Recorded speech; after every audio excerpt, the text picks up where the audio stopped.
You think that you are somebody.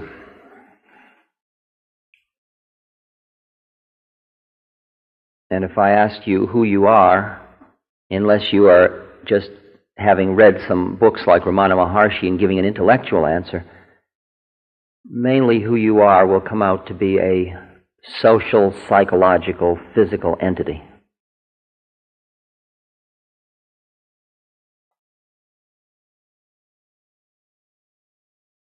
Call it ego or ego structure.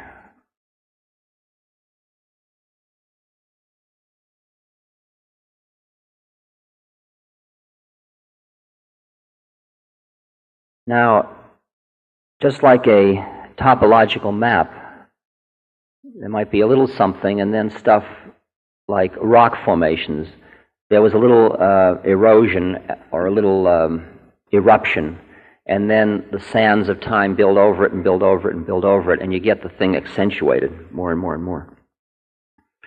So you have a lot of unique personality characteristics. You're somebody.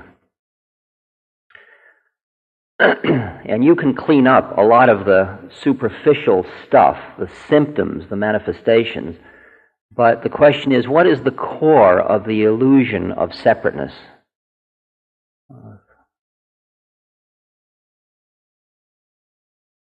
The illusion of a separate psychological self.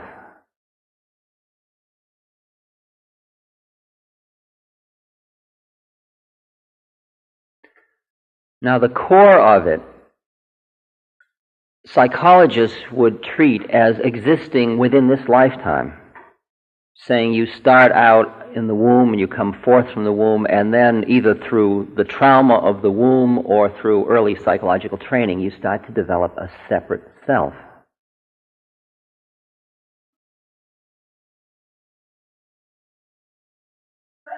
And psychologists would say, as I said, because I'm a psychologist, they would say that it was pre-symbolic, first 6 months of life, emotionally loaded central concepts of self.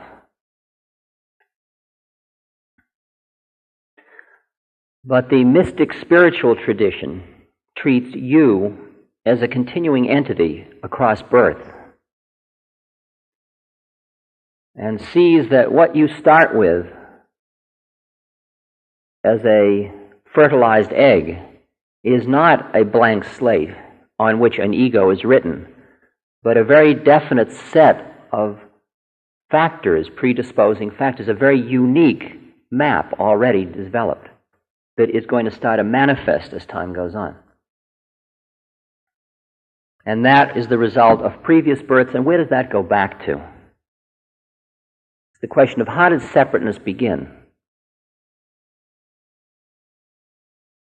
It's what in Christianity is called original sin. It's the original act in which the entity becomes separate from the whole. It's the act of separation. In the biblical story, it concerns the eating of the apple and the committing oneself to be separate from God, separate from the Tao, separate from the flow, however you want to call it. And that sense of separateness, which is based on the original what's called sin, which translates as missing the mark, as Alan Watts used to point out to me. Sin, which means missing the mark, means that you lost the whole and you got attached to the part because you got attached to identifying with a component of the whole. The result is a certain separateness, and the minute you are separate from the home base, although you are still receiving your sustenance from the home base, you build a whole psychological model to protect your separateness and to justify your separateness.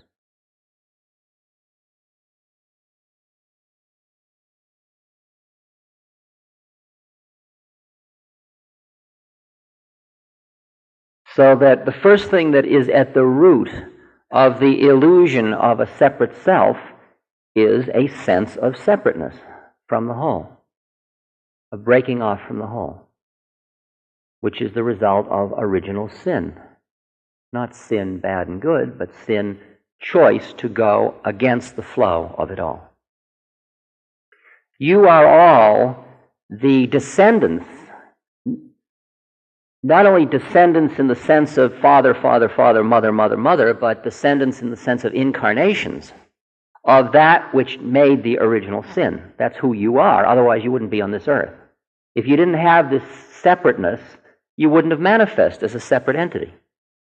Your birth in a physical form is merely the result of that. Okay? You're just seeing the symptoms of it now.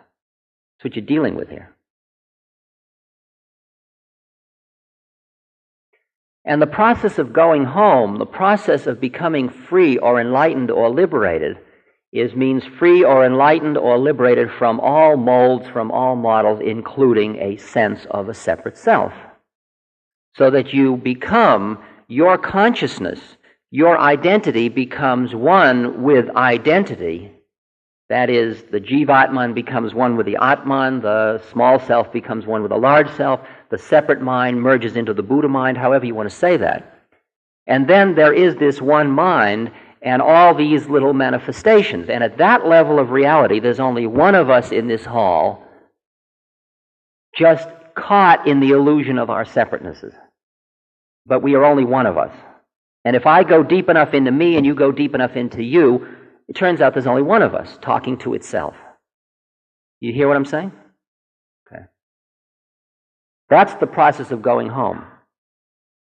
That's shedding away, like peeling an onion, all the levels of the illusions of separateness.